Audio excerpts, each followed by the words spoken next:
Boleh di next, ini hasilnya. Hasil temuan saya. Mengapa ranting tidak terhubung dengan baik? Pertama, ada kerusakan jaringan pengangkut, silem dan floen. Tentu saya sangat mengerti hal ini ya. Dulu saya IPS, jadi saya ngerti banget nih. Kedua, ranting tumbuhan terlalu jauh. Jadi pokoknya di sini, rantingnya di sana.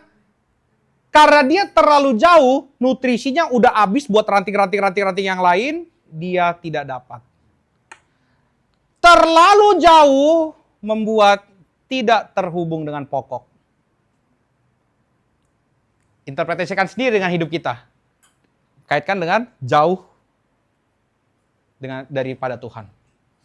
Anda kalau jauh daripada Tuhan, apakah mungkin Anda berbuah? Tak mungkin. Kalau terlalu jauh, tidak mungkin bisa berbuah. Terus, ini terjadi karena cabang terlalu... Nah ini. Yang berikutnya, ada sambungan yang lemah. Atau sudut yang kurang baik. Ini membuat hubungan fisik itu tidak kokoh dan mudah retak atau terbelah. Jadi sebenarnya kenapa ranting ini tidak bisa berbuah? Karena ini. Terlalu jauh. Tapi ada juga. Ini terjadi karena cabang terlalu panjang atau terlalu kecil. Jadi kadang-kadang di pokoknya itu ada ranting yang lebih kecil ukurannya. Ternyata ranting yang kecil ukurannya itu kalah sama cabang-cabang yang sangat ideal ukurannya. Yang jaringan-jaringan nutrisi itu lari ke dia semua.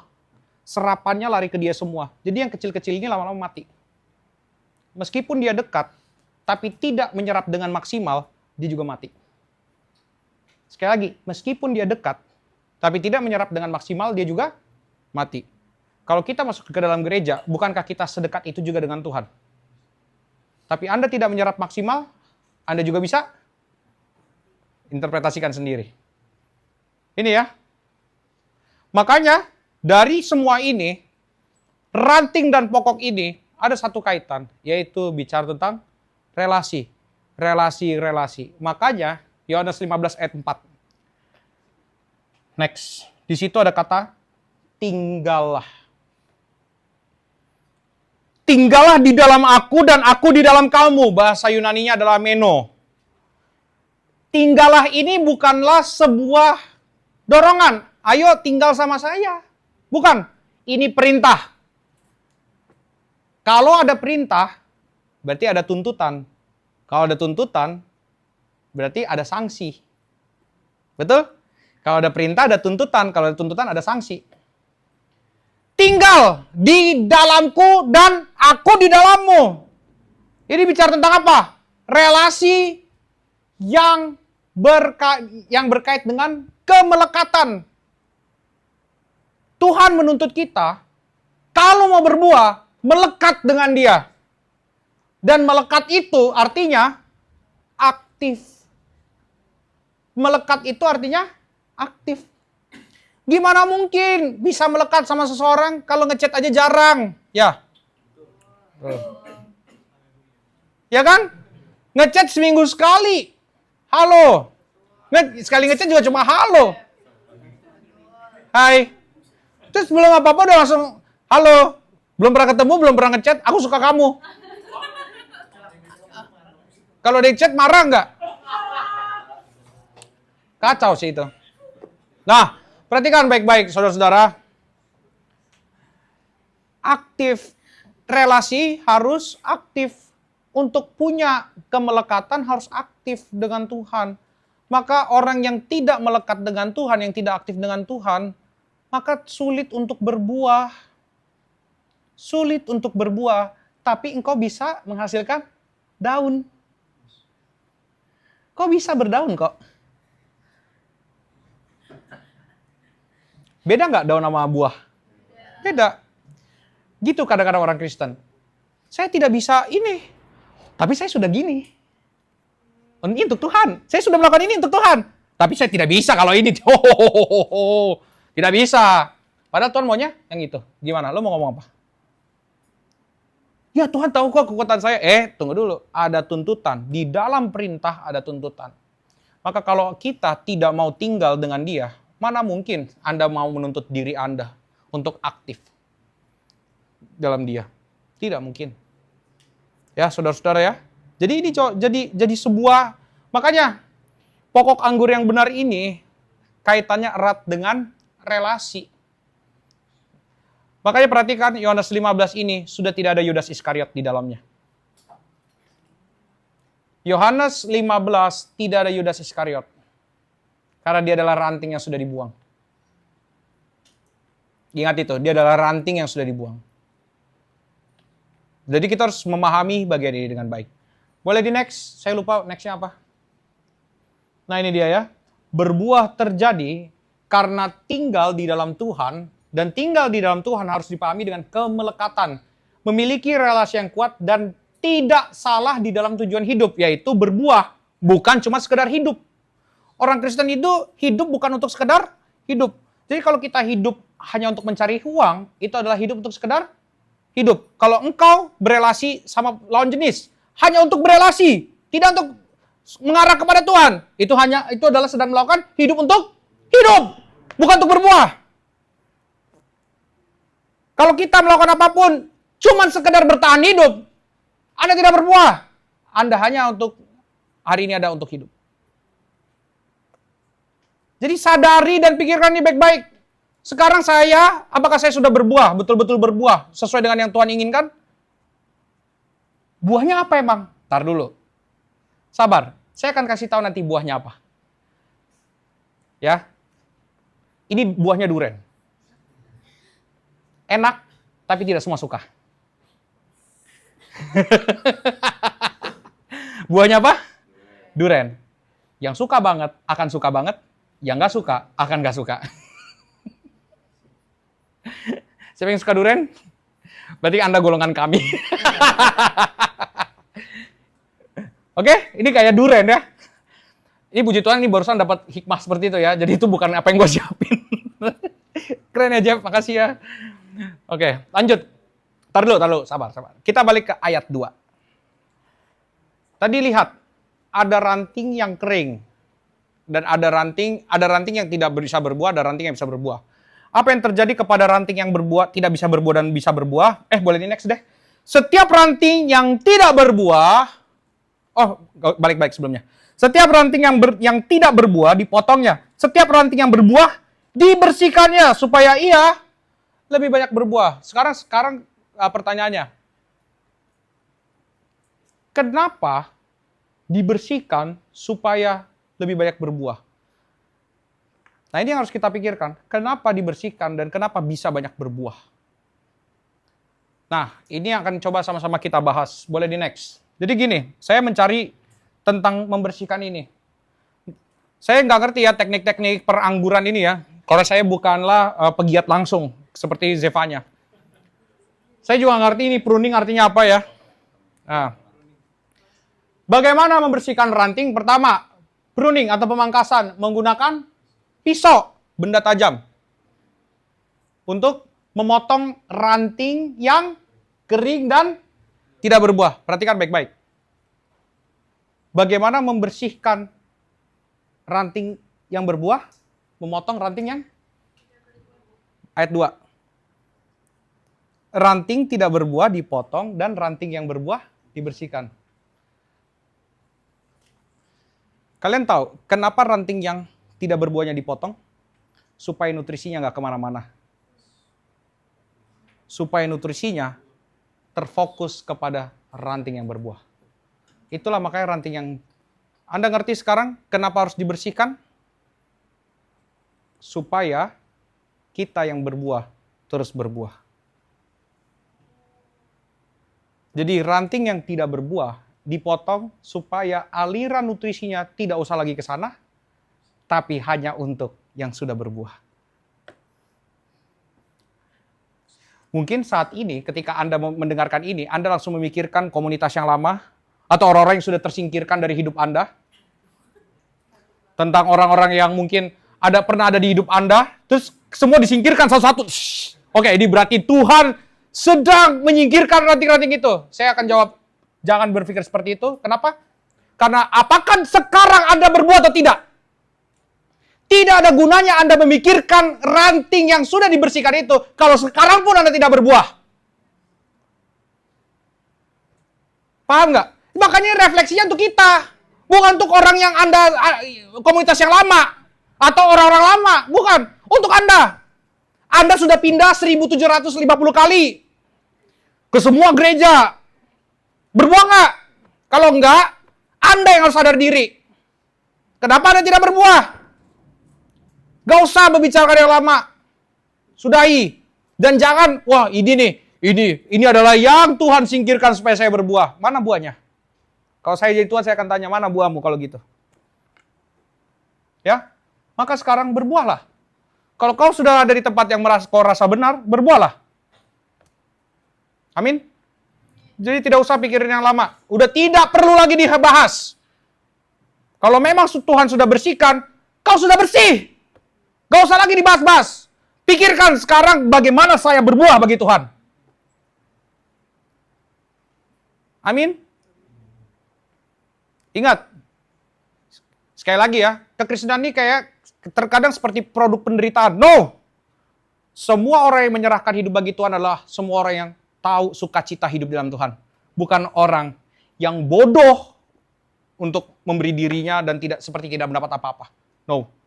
Orang yang mengerti dan memberikan diri untuk Tuhan karena dia sudah tahu Tuhan begitu baik bagi dirinya. Ini yang harus sama-sama kita ngerti. Kristen bukanlah produk atau tempat hanya orang untuk nangis-nangis karena merasa sudah berkorban banyak. Bukan. Kita berkorban karena kita tahu Tuhan sudah memberikan banyak bagi kita. Dan kita tidak bisa membalasnya. Apa yang bisa kita balas dari pekerjaan Tuhan bagi hidupmu? Apa? Nggak ada satupun. Jadi please, kalau Anda merasa Anda dibersihkan Tuhan, maka tunjukkan buahnya apa. Tidak usah bicara hal-hal yang lain. Amin? Boleh di next, saya lupa. Slide-nya apa? Pembersihan berguna bukan hanya menghilangkan kotoran, tapi juga menghilangkan bagian yang menghambat pertumbuhan serta mengarahkan energi tanaman untuk ia fokus berbuah. Jadi saudara-saudara, kalau kita hari ini ada di tempat ini, dan sudah kita merasa kita adalah di dalam Tuhan, mari berbuah.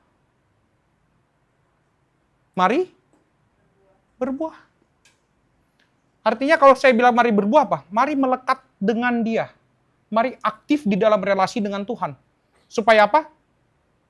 Tuhan yang terus menolong dan memberkati kita. Perhatikan lagi ayat 2. Setiap ranting padaku yang tidak berbuah, dipotongnya. Setiap ranting yang berbuah dibersihkannya supaya lebih banyak berbuah. Dari semua yang kita bahas dari tadi, coba lihat. Allah memotong ranting yang kering supaya ranting yang berbuah itu makin banyak berbuah, betul? Kita berbuah untuk siapa? Untuk Tuhan. Ketika kita berbuah untuk Tuhan, Tuhan semakin membersihkan kita, betul? Supaya kita semakin banyak berbuah, betul? Teksnya berbicara seperti itu? Kalau begitu, ini pembersihan itu dikaitkan dengan yang namanya relasi. Jadi ada relasi. Kalau kita berelasi dengan Tuhan, Tuhan membersihkan kita supaya kita berbuah, kita memberi buah untuk Dia. Ini kan relasi. Di mana Dia menikmati kita menikmati Dia. Ini relasi. Makanya bersyukurlah kepada Tuhan jika Tuhan terus membersihkan hidup kita. Artinya apa? Dia tahu kita telah berbuah dan Dia ingin tapi kita berbuah lebih banyak. Mari berbuah lebih banyak. Mari jangan cuma satu lagi tahun ini. Anda sudah satu semua mungkin. Mungkin 1,5 lah. Atau 2, atau 4. Atau 200 boleh. Silakan. Mari, jangan cuma di situ aja. Mari jangan puas dengan apa kesuksesan. Nggak ada. Kita harus terus menjangkau jiwa. Terus menjangkau. Dan terus berbuah bagi Tuhan. Amin. Boleh di next. Next lagi. Dari ini ya. Pembersihan memiliki makna relasional. Jadi pembersihan ini bukanlah cuma sekedar supaya saya baik-baik saja hidupnya. Tapi ini maknanya relasional. Itulah makanya, coba perhatikan. Kita dikuduskan oleh Roh Kudus. Sekali lagi, kita dikuduskan oleh Roh Kudus. Dan Roh Kudus ada di mana? di dalam hidup kita, di dalam diri kita. Dia tinggal, dia menguduskan kita. Kita juga terus menguduskan diri kita. Artinya apa? Kita punya relasi dengan Allah Roh Kudus. Makanya setiap orang yang dibersihkan, setiap orang yang berbuah adalah orang-orang yang ternyata memiliki relasi dengan Tuhan. Nah, saya dari tadi udah banyak berisik tentang berbuah. Tapi pertanyaannya, apa buahnya? Itu jadi pertanyaan. Tentu di dalam Alkitab ada banyak sekali buah. Ya. Kalau di Kejadian ada buah apel, buah pohon pengetahuan yang baik dan jahat. Itu juga buah kan? Bukan ya? Nah, tapi saya mau kita sama-sama mencoba mengekspos dari pasal ini. Apa buahnya? Dan saya kaget sih waktu saya lihat, ternyata buahnya ini ada di satu ayat yang jadi salah satu ayat favorit saya yang akhirnya bisa bikin saya 15 menit nangis gak berhenti baca Alkitab. Yohanes 15 ayat yang ke-16. Perhatikan teksnya baik-baik. Dan saya bertambah lagi pengetahuannya waktu membaca teks ini. Bukan kamu yang memilih aku, tetapi akulah dan aku supaya, oke, itulah buahnya. Apa? Kamu pergi dan menghasilkan buah. Dan buahmu itu tetap, supaya apa yang kamu minta kepada Bapa dalam namaku diberikannya kepadamu. Apa maksud ayat ini? Jiwa-jiwa. Apa maksud dari ayat ini? Jiwa-jiwa. Dan kalau kita boleh mendalami teks ini dengan baik, di sini ada kata-kata kamu pergi dan menghasilkan buah. Menariknya di sini buahmu tetap. Kalau ada yang percaya dengan pemberitaan Injil, keselamatannya tidak akan hilang. Karena buahnya tetap. Jadi apa yang kita kerjakan dan hasil itu Tuhan lihat dan betul-betul bisa terlihat dinikmati. Buahnya tetap. Apa buahnya? Jiwa-jiwa. Apa buahnya? Jiwa-jiwa. Maka hari ini Tuhan memanggil kita untuk apa? Memberitakan Injil. Supaya kamu pergi menghasilkan buah. Dan apa yang kamu minta untuk menghasilkan buah, jiwa-jiwa, di ayat 16 itu dikatakan apa?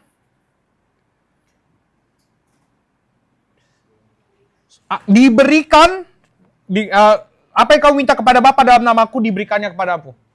Apa yang kita minta dalam nama Bapa untuk apa? Pergi menghasilkan buah.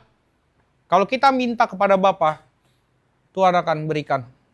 Yaitu untuk ini, bukan untuk yang lain. Ya. Jadi jangan minta yang lain-lain. Kalau kita mau pergi memberitakan Injil, kadang-kadang kita perlu hikmat, betul?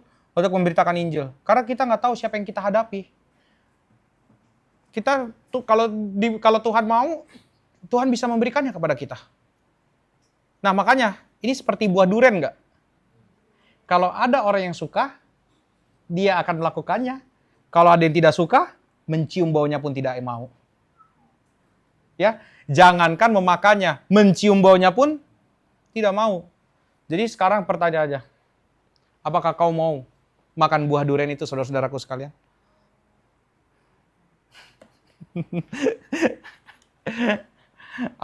Apakah Anda mau makan buah yang sulit ini?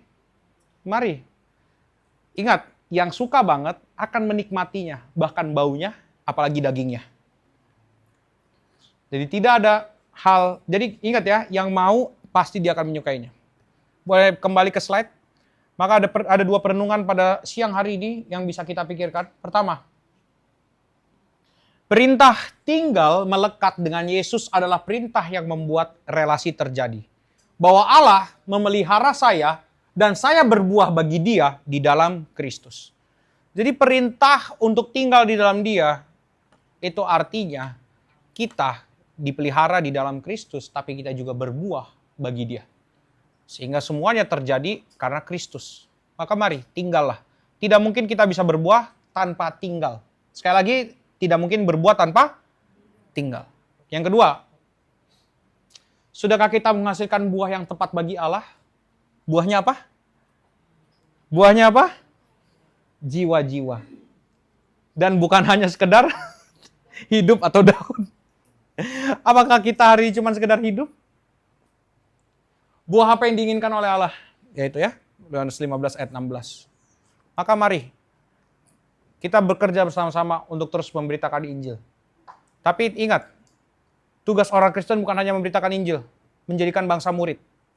Yang artinya, mereka tahu dengan persis, baik secara intelektual, baik secara hati, baik secara hidup di dalam Tuhan seperti apa.